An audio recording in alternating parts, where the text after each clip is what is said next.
Hello, my name is Maura Pavlo. I'm thrilled to be here with two of my incredible colleagues, who I'll introduce in a moment.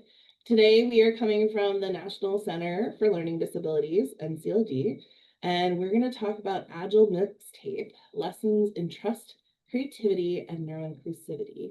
I'm going to explain more about the 80s mixtape theme. So these are the incredible people and panelists with me. I'll let them introduce themselves. Brittany. Hi, my name is Brittany Greer. I'm the Senior Program Manager with our program size. I deal with any and everything scholarships in our Young Adult Leadership Council. And hi, I'm Sasha Rodrigo. I am the Associate Director of Research. I deal with all things research. Thanks. And I'm Maura Pavlo again, Director of Organizational Health. And I've been working with the team on leading an agile transformation since January, so over the last 9 months and going. And it's been a really great opportunity to work with the team and kind of build. So next slide, Sasha. We have made a playlist. So the title of today's talk is Agile Mixtape. And so we had a all-staff retreat in Austin in April, and we were all about kind of building psychological safety through relationship building, getting to know each other, encouraging creativity, as well as neuroinclusivity. And through the magicness of those three things, somehow we had an 80s themed costume party. It was actually 80s pirate costume. And our shared love of the 80s has continued with us today. So we thought we would have this theme of a mixtape. So we have two different songs we want to share from our mixtape. There are plenty more we could share with you, but we picked two today. And if you see here, we have two of the songs. The People We is an extra in case you want to ask any questions. So my colleagues will talk more about that. And then in our next slide, Sasha, if you may, we have three themes that come throughout our mixtape. So like I said earlier, neuroinclusivity. We are a disability rights organization that centers on people with learning disabilities and advocacy and partnering. And so we want to practice doing that internally as well. As well as creativity. We know a big piece of Agile and building trust is innovation, and thus the trust piece, really trying to work on how can we creatively build trust to move us forward. So that's my time. Thanks, y'all. All right, so I'm going to start us off with our first song, which is on boundary setting. And the song that we selected that best represents boundary setting is none other than the banger from TLC, No Scrubs.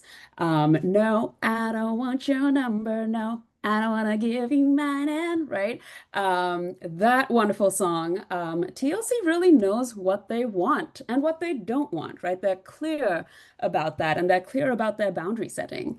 And so part of this is understanding that boundary setting is a two-way street.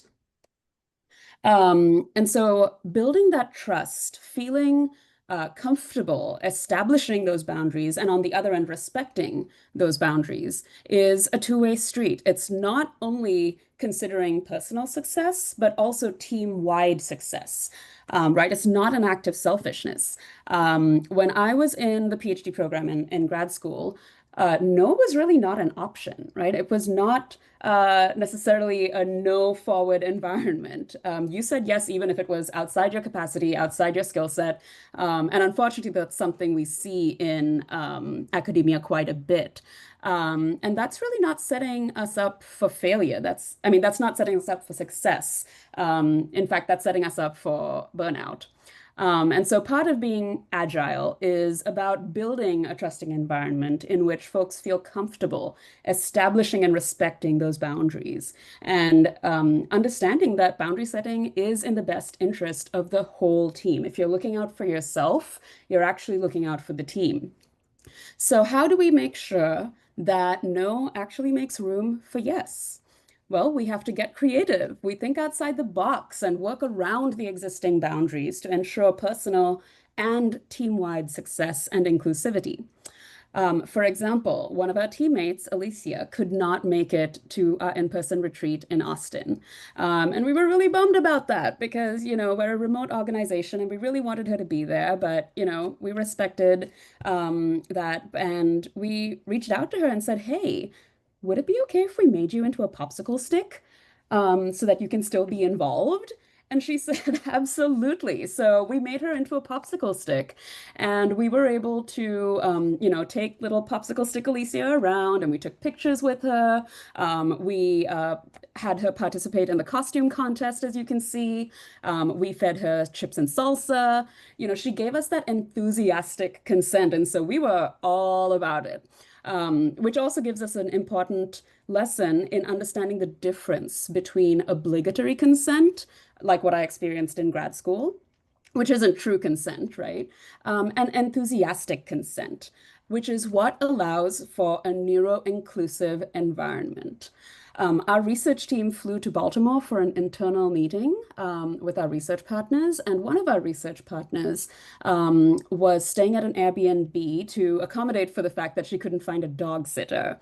So her dogs were with her, and we thought, hey, why not change our meeting venue to the Airbnb? We never really have dogs in the office. We all work remotely. So we asked around, we made sure nobody had allergies. We set our boundaries for productivity and really making use of having dogs around. And it turned out to be a really awesome meeting. And in this picture, this is us at the meeting discussing very intense statistical modeling. While this sweet beagle looks at the table full of snacks, wondering which snack to go for, aka decision fatigue, right? While choices are important in a neuro-inclusive environment, it's equally important to be mindful of decision fatigue. So make sure to communicate with your team to establish those boundaries, think outside the box, and set yourselves up for success. On to Brittany.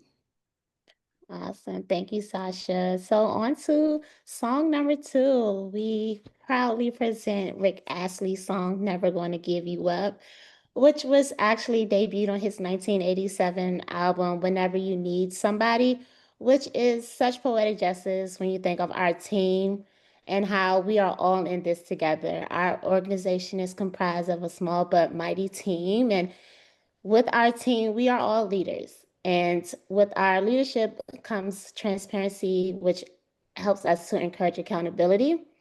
But we know that that starts with trust. And with our trust, we try to establish a way for people to feel comfortable with letting others know when their plates are too full, when they need help. We know that building trust also encourages staff to advocate for themselves, which is a really pivotal role in our organization because we help with young adult advocates ourselves. So it helps us advocate when we just can't take on another project, or it helps us advocate for our teammates. If we hear that they are struggling, we can jump in and help with them. So that's another way of continuing to build trust, not just for yourself, but with your team as well. And this is often highlighted during our sprint celebrations, where we're able to share major wins, but also provide space to ask for help. We're able to go over things that may have gone well, things that could use some improvement, but we all know not to take it, too personal, but to know that everybody is here to help one another move along this amazing organization. And as far as our neuroinclusivity is include, allow options, right? Allow people to show up in ways that make them feel comfortable. We went on the staff retreat that Sasha spoke about a few moments ago, and we were all in a room together for 8 hours. If we weren't in a room together, we literally spent at least a minimum of 8 hours together. And for some people, that could be a little overwhelming. Sometimes people just need downtime. They need time to rewind and just take off the day. So allow those people who may need downtime to have this without repercussions or guilt. And I would like to think that this is a great way to remind others that mandatory participation, it can feel overwhelming, even if it's not overwhelming to you. That's the difference between others. Some people have different energy levels and needs, so make things optional, not required, but just know that we understand that there are some things that can be required, and when we're feeling recharged, we can do those things even better.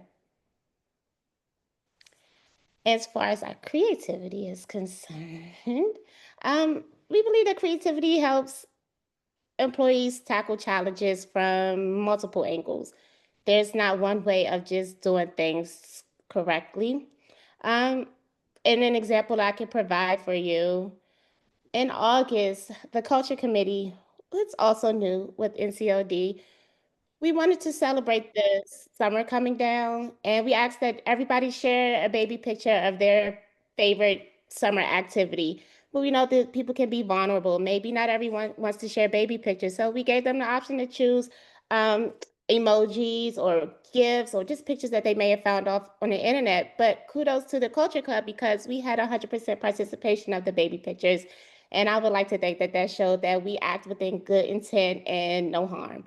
So that is our creativity piece. And I just really want to wrap this presentation up with just saying that agile work is not just a new way of working, it's a mindset.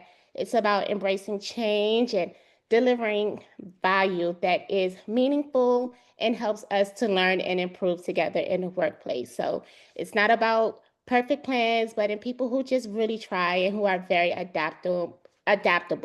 And the real power lies in transparency and collaboration, creativity, and neuroinclusivity. So we thank you for listening to our presentation. And most importantly, we're here if you have any questions about those things that we've shared today.